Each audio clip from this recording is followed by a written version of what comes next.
the most interesting pageant content is back. Mel 2204, your pageant blogger host. Subscribe!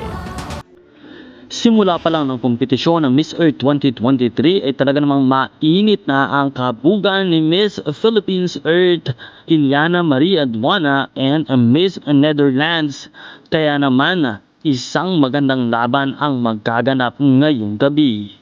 Sa Grand Coronation Night ay talaga namang pasabog si Miss Netherlands at hindi nagpahuli si Miss Philippines. Talaga namang sigawan ng mga fans at dinig na dinig kahit open stage ang ginanap na Miss Earth Coronation Night. Sa kanilang production number sa kanilang dance ay talaga namang hindi nagpatalo at hindi nagpahuli ang mga kandidata. Nangunguna sa pagandahan at pagalingan si Miss Netherlands, Miss Philippines, and Miss Mongolia. Patuloy naman tabay dahil patuloy tayong magbibigay ng mga updates sa live coronation night ng Miss Earth competition. Maraming salamat sa iyong panonood at maraming salamat sa iyong pag-subscribe.